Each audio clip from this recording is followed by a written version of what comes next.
Today's paper.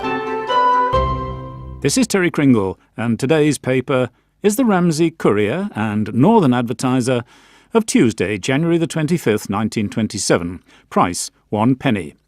This is a newspaper which began publication in 1889, and its direct descendant now is the Isle of Man Courier.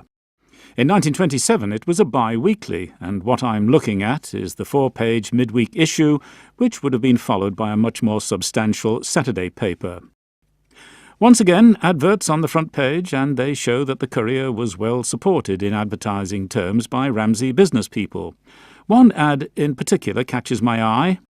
Arthur Coffey, coal merchant, begs to announce that he has now secured a cargo of best St Helens household coal, which is on sale at the vessel in Ramsey Harbour. Well, coal, straight off the boat. If you picked it up yourself, Arthur charged you 42 shillings and sixpence a ton.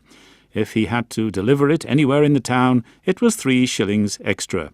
Coal at less than £4.50 a ton. Warms the heart.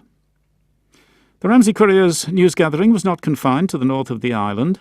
There's a story from Douglas about a Highway Board quarryman who returned home to Seneschal Lane at the end of his day's work with a live detonator wrapped in paper in his pocket. He had intended to return it to the stores after the day's blasting, but forgot, and also forgot it was wrapped in the paper when he got home. There he pulled the paper out of his pocket and threw it on the fire. Not surprisingly, the detonator exploded. The quarryman, John William Clucas by name, had, the Courier reports in remorseless detail, the thumb and 3 fingers of his left hand blown off, and he was detained in hospital. There's also a story from Ramsey Magistrates Court where a woman servant is up for stealing 3 gold rings worth £20 from the house where she worked.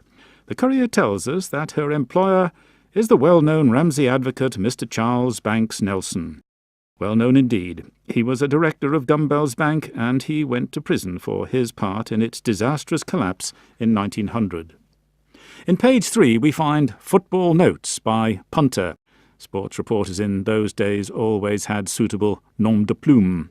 He gives us a full report of Ramsey's home game against St George's, which was a 2-2 draw, but Punter makes much of the fact that Ramsey would have won if Harry Corkill hadn't missed a penalty. Ramsey had 2 cinemas in 1927, and today's paper tells us that the Palace was showing The Pony Express, starring Wallace Beery, and the new cinema house had an uproarious riot of fun called The Cohens and the Kellys. A sign of the times is an advertisement for a lecture and film show at the Ramsey Grammar School telling of the advantages to be had for those prepared to emigrate to Canada.